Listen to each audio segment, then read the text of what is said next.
आज के सेशन में डिस्कस करने जा रहा है एसिड बेस और सॉल्ट के कुछ एमसीक्यू क्वेश्चन जो कि प्रोबेबल है, वेरी वेरी इंपॉर्टेंट है ईयर किसके लिए 2025 और 26 के लिए। ठीक है, कुछ क्वेश्चंस को मैंने लिखा, इस सीरीज को मैं आगे भी कंटिन्यू करूंगा, लेकिन कुछ आज सिंपल क्वेश्चन के साथ स्टार्ट करूंगा जिसको आप लोग वेरी वेरी इंपॉर्टेंट लगाएंगे। ठीक है, तो पहला क्वेश्चन है, a solution turns red litmus blue. Red litmus को ब्लू कर देता है। इट्स पीएच कैन बी, कितना है, कितना पीएच हो सकता है, 10 होता है। ठीक है, क्योंकि बेसिक सॉल्यूशन का पीएच वैल्यू 7 से ज्यादा होता है। क्लियर। दूसरा question, a solution reacts with crushed egg shell to give a gas that turns lime water milky. ठीक है, वह सॉल्यूशन कौन होता है, तो हाइड्रोक्लोरिक एसिड होता है। अगला question, Which of the following gives CO2 on heating? CO2 किसको हीट करने के बाद हम लोगों को प्राप्त होता है? यहाँ पे देखिए, कैल्शियम ऑक्साइड है, कैल्शियम कार्बोनेट है, कैल्शियम हाइड्रोक्साइड यानी स्लिक लाइम है, एंड नन ऑफ दीज है। तो आप लोग पता होगा क्या होगा, कैल्शियम कार्बोनेट को हीट करने से हम लोगों को कार्बन डाइऑक्साइड मिलता है। ठीक है, अगला question, plaster of Paris is made from. Plaster POP किससे बनता है, तो लाइम वाटर तो होगा नहीं, स्लिग लाइम होगा नहीं, क्विक लाइम होगा नहीं, तो होगा क्या, जिप्सम। आप इसको अच्छे से देखेंगे, ये क्वेश्चंस आपको एज इट इज आ सकते हैं। ठीक है, अगला question, which is a base and not alkali. Base है बट अल्कली नहीं है, तो यहाँ पे क्या हो जाएगा, यहाँ पे है पोटेशियम हाइड्रोक्साइड है, सोडियम हाइड्रोक्साइड है, ऑल ऑफ दिस तो होगा नहीं, यहाँ पे क्या होगा, FeOH होल ट्वाइस। ठीक है, अगला लास्ट क्वेश्चन देखते हैं हम लोग, the difference of water molecules is gypsum and POP. Gypsum और पीओपी, कल के ही सेशन में मैंने बताया जिप्सम और पीओपी को डिस्कस कर रहा है। ठीक है, इन दोनों के बीच का डिफरेंस कितना होता है, 3/2 का।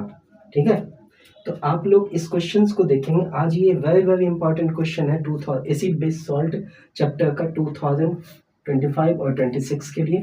इस सीरीज को हम अगले दिन भी बताएंगे और क्वेश्चंस को, कुछ इंपॉर्टेंट क्वेश्चन को लेके आपसे डिस्कस करेंगे। आज के लिए इतना ही। Thank you so much.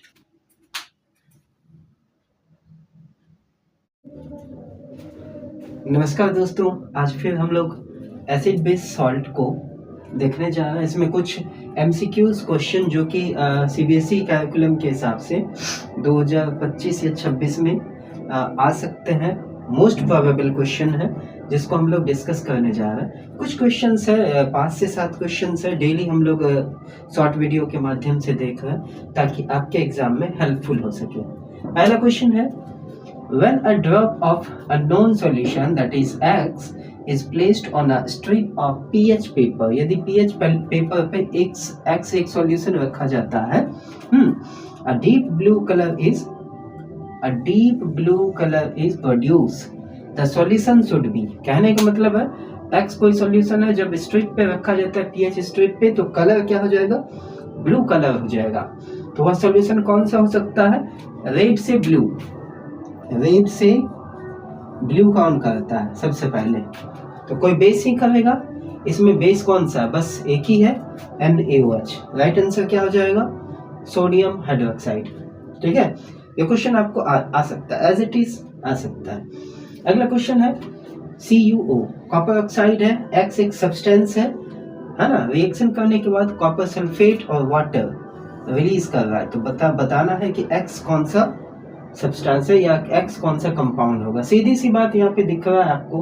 ठीक है, कि यहाँ पे न्यूट्रलाइजेशन हो रहा है। न्यूट्रलाइजेशन तभी हो सकता है जब क्या होगा, यहाँ पे तो देखिए कॉपर तो हो नहीं सकता, कॉपर यहाँ पे ऑलरेडी है, डिस्प्लेसमेंट किसका होगा यहाँ पे, तो क्या हो जाएगा, SO4 यदि आ रहा है तो बस एक ही ऑप्शन है, आप सीधा सा H2SO4 पे टिक करेंगे। ठीक है, when CO2 is passed through the lime water it turns milky, the milkiness is due to the formation of, किसके फॉर्मेशन से मिल्कीनेस आ जाता है, सीधी सी बात है। ठीक है, किस में पास करेंगे CO2 को, किसमें, लाइम वाटर में। लाइम वाटर में यानी CO2 को पास कर रहे हैं तो हम लोग व्हाइटनेस जो आ जाता है किसके कारण आएगा? ये तो होगा नहीं, वाटर तो होगा नहीं, तो CO2 तो पास ऑलरेडी हो रहा है, किसके अपीयरेंस के कारण? कैल्शियम कार्बोनेट के कारण, जिसको हम लोग क्या कहते हैं, व्हाइट पीपीटी भी कहेंगे। अगला question, the pH of a compound is formed to be 9, या ये 9 लिखा हुआ है ना, 9। The pH of a compound is formed to be 9. The compound can, compound कौन सा हो सकता है जिसका pH वैल्यू 9 होगा?